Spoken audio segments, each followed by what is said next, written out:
అంటే తప్పుడు ప్రచారాలు చేయొద్దు, తప్పుడు ప్రకటనలు చేయొద్దు అని సుప్రీంకోర్టు గతంలో కూడా ఒక హెచ్చరించినప్పటికీ కూడా ఇది ఇలా కొనసాగుతూనే ఉంది. దాని గురించి ఖచ్చితంగా మళ్ళీ ప్రభుత్వాలు కూడా ఒకసారి ఆలోచించాలి. మీతో మళ్ళీ మాట్లాడతాను. అలానే రాజు గారి దగ్గరికి వెళ్లే ముందు, ఆయనతో మాట్లాడే ముందు మనకి కాలర్స్ రెడీగా ఉన్నారు, కొంతమంది పేరెంట్స్, వాళ్ళని తీసుకుందాం. ఫస్ట్ కాలర్ సుభాన్ గారు మల్కాజ్గిరి నుండి. సుభాన్ గారు నమస్తే అండి. సార్ నమస్కారం సార్. చెప్పండి ప్రాబ్లం ఏంటి సార్? ఇది వెరీ కోఇన్సిడెంట్ సార్. యాక్చువల్లీ ఇప్పుడు జస్ట్ నౌ నేను ఇప్పుడు బయటకు ఒక కాలేజ్కి వెళ్ళి వచ్చాను. My daughter is completing second year exams just now. Today is last exam. ఇప్పుడు బయట ఏదైనా ఇన్స్టిట్యూట్ చేర్పియాలా, ఏదైనా చేర్పియాలంటే యాజ్ ఎ ఫాదర్ గా I have very big question sir. ఒక్కొక్క ఇన్స్టిట్యూట్ ఒక్కొక్క ప్రైజ్ చెప్తున్నారు, ఒక్కొక్క ఇన్స్టిట్యూట్ ఒక్కొక్క ప్రైజ్ చెప్తున్నారు. We don't know what is the result actually. వాళ్ళు ఇంత ముందు రిజల్ట్స్ ఏంటి అనేది క్లారిఫై లేదు. అండ్ ఒక్కోసారి సరే ఆ ఇన్స్టిట్యూట్ లో జాయిన్ అయిన ఫోన్ చేసి అడిగితే, లేదు సార్ మీరు ఒకసారి జాయిన్ అయినాక ఉన్న ఫస్ట్ లో ఉన్న 1 వీక్ ఉన్న టైంలో ఉన్న లెక్చరర్స్ నెక్స్ట్ మంత్ ఉండరు. అదొకటి ఫేస్ చేస్తున్నాం సార్. ఇప్పుడు జస్ట్ నౌ ఈ టీవీవి సత్యనారాయణ గారు, even student production Dilip sir గారు చెప్పినట్టు, ఎందుకు మనము ప్రైజ్ అనేది ఒక ట్రాన్స్పరెంట్ గా పెట్టలేకపోతున్నాం sir? As per government support తో మీ సలహాలతో కొద్దిగా ఆ ప్రైజ్ అనేది ఒక అసలు ఇప్పుడు కాలేజ్ లో ఎట్లా ర్యాంకులను ఎట్లా చూపిస్తున్నారో దాని పక్కనే ఒకటి మెనూ ఉండొచ్చు కదా సార్. ఓకే, ఈ దానికి ఇంత ఫీజు ఇది అనేది అందు. Even when we are going to ఏదైనా హోటల్ కానీ ఏడికి పోయినా కూడా, ఈవెన్ హాస్పిటల్స్ లో కూడా ఇంత ఫీజు అనేది క్లారిటీ గా ఉంటుంది సార్. యాక్చువల్లీ సుభాన్ గారు రైట్ రాజు గారు చెప్పండి.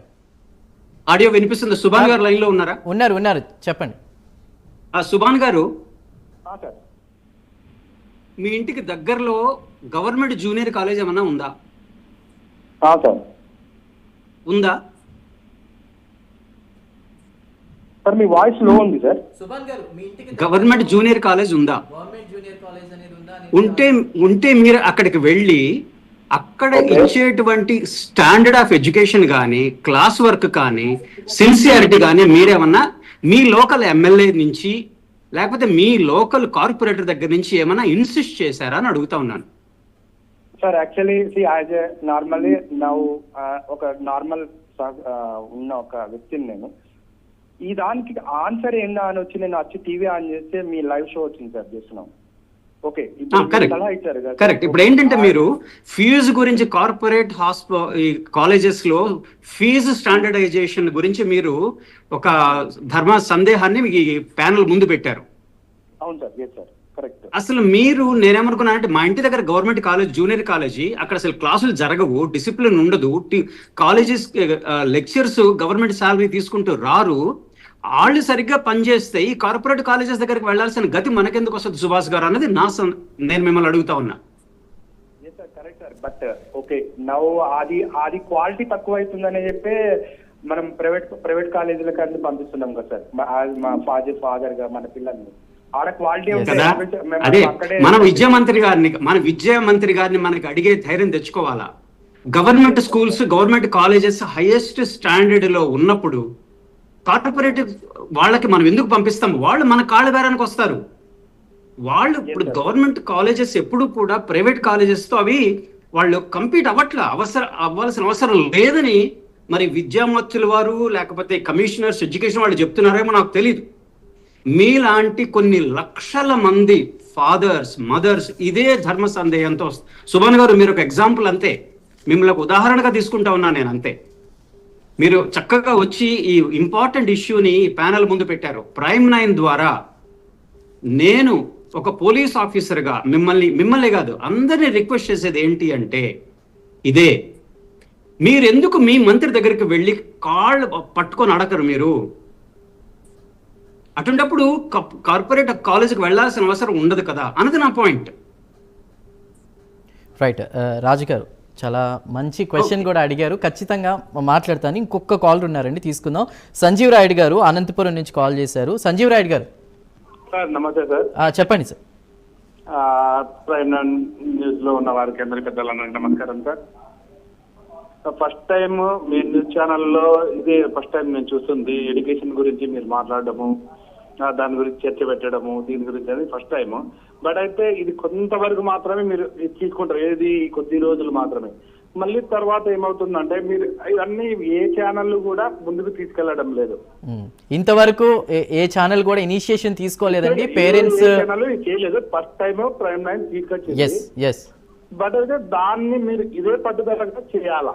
ఇనిషియేషన్ గా మేము తీసుకున్నప్పటికీ కూడా పేరెంట్స్ గా మీరు ప్రభుత్వం, నిన్న సార్ వాళ్ళు వీళ్ళందరూ మాట్లాడినట్టు మీరు ఇద్దరు కూడా అంటే పేరెంట్స్ అండ్ ప్రభుత్వం కూడా భాగస్వామ్యం అయితే గట్టిగా కృషి చేస్తేనే ఇది సాధ్యం అవుతుందండి. ఎన్ని డిబేట్లు పెట్టినా చాలా మటుకు ఆలోచన చేస్తాం సార్, ఒకరినొకరిని కంపేర్ చేసుకుంటారు. సంజీవ్ రాయుడు పిల్లలు, మన పిల్లల భవిష్యత్తు గురించి సంజీవ్ రాయుడు గారు కాబట్టి నేను చెప్పేది చెప్పండి.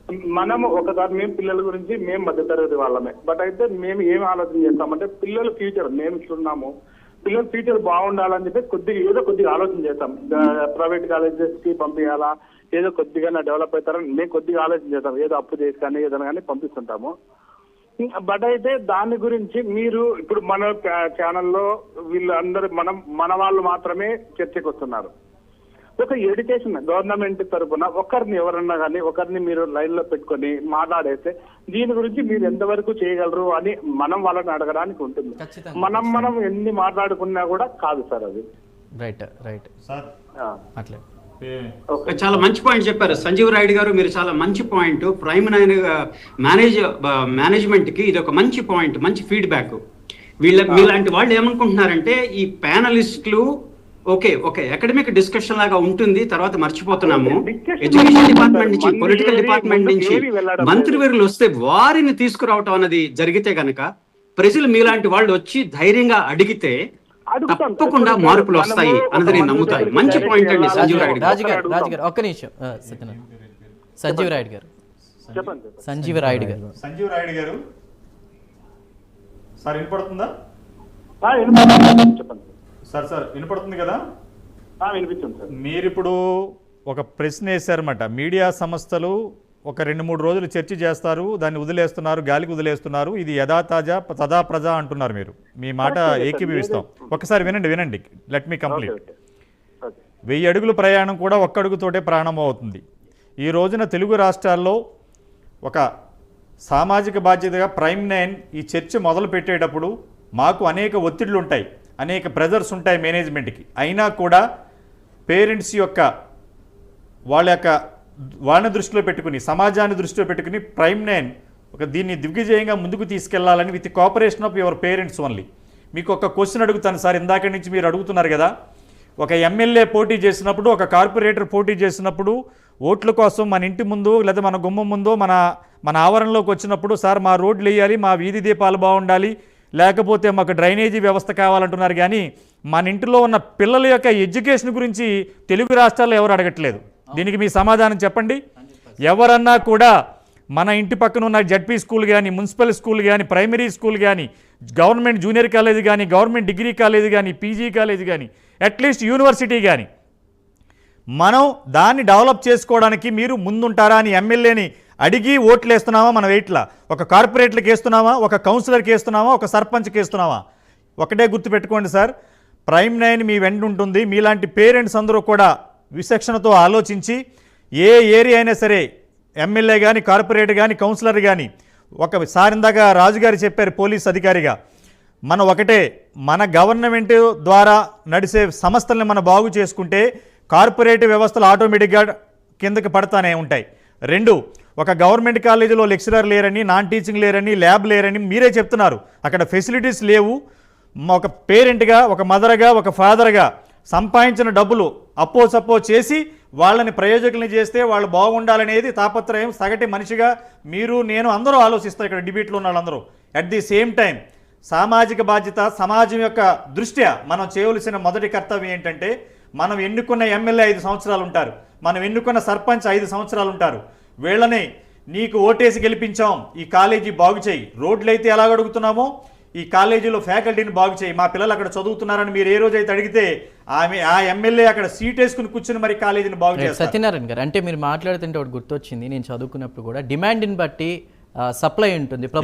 ప్రభుత్వపు విద్యా సంస్థల్లో కూడా, అంటే ఇప్పుడు ఎగ్జాంపుల్గా హాస్పిటల్ని తీసుకుందాం, ప్రభుత్వ వైద్యశాలను తీసుకుంటే జనం ఎక్కువ వస్తున్నప్పుడు టెక్నాలజీ కానీ ట్రీట్మెంట్ విషయంలో కానీ అక్కడ ఇంప్రూవ్మెంట్ జరుగుతున్నప్పుడు విద్యా సంస్థలు ఎందుకు కాదు? ఇది ఒక ప్రశ్న. మీకు ఇదివరకు కూడా తెలుసు, గవర్నమెంట్ హాస్పిటల్స్ లో డాక్టర్స్ అందరూ కూడా ప్రాక్టీస్ చేసేవారు. మార్నింగ్ గవర్నమెంట్ హాస్పిటల్కి వచ్చేవారు, ఈవినింగ్ వాళ్ళ క్లినిక్ వెళ్ళేవారు. అది జగమెరిగిన సత్యం. వాళ్ళు ఏం చేసేవారు, జస్ట్ ఏదైనా జ్వరం వచ్చింది లేకపోతే చిన్న చిన్న వాటికి ట్రీట్మెంట్ చేసి ఏదైనా ప్రాబ్లం ఉంటే స్కానింగ్ అయిన తర్వాత మా ప్రైవేట్ క్లినిక్ రమ్మనేవారు. అక్కడ లక్షల్లోనో వేలలోనో డబ్బులు తీసుకునేవారు. అలాగే తర్వాత ప్రాక్టీస్ చేయకూడదని ఒక చట్టాలు తీసుకొచ్చారు. అయినా తదా ప్రజ. ఎప్పుడైతే సమాజంలో ప్రజలంటే మనం పబ్లిక్, మనం వాళ్ళని నిలబెట్టాం ఓట్లేసి, వాళ్ళని అడిగే అధికారం మనకుంది, దింపే అధికారం కూడా మనకుంది. అందుకని సమాజంలో ప్రైమ్ 9 అనేది మేము ఒక ఎడ్యుకేషన్ గురించే కాదు, హెల్త్ అండ్ ఎడ్యుకేషన్ గవర్నమెంటే టేకప్ చేయాలి. ఇప్పుడు మీరు అడిగారు చాలామంది కాలర్స్, ఫీజు ఎంత ఉండదో తెలియట్లేదు, కుక్కటిపల్లిలో ఒక రేటు ఉంటుంది లేకపోతే ఎల్బీ నగర్లో ఒక రేటు ఉంటుందని. మనం అడగట్లేదు. మనం ఏం చేస్తున్నామంటే వెళ్ళినట్టునే ఒక 1 lakh ఫీజు చెప్తే సార్ కొంచెం తగ్గించండి అంటే వాళ్ళు 1 lakh ఉన్న ఫీజుని 1,10,000 చెప్పి 10 తీసేనప్పటికీ మనం ఆనందపడిపోయి మనం ఏదో చాలా మన విజయం సాధించినట్టు 10,000 తగ్గించారు మా అబ్బాయికి అనేది ఆనందంతో 50,000 అడ్వాన్స్ కట్టి జాయిన్ చేస్తున్నాం. ఇచ్చేవాడు ఉంటే తీసుకునేవాడికి ఎప్పుడో హ్యాపీయే. ఈ ఫార్ములానే కార్పొరేట్ కాలేజీలు చేస్తున్నాయి. దయచేసి ఆ మాయలో పడొద్దు. పేరెంట్స్గా మీరందరూ ముందుకు రండి.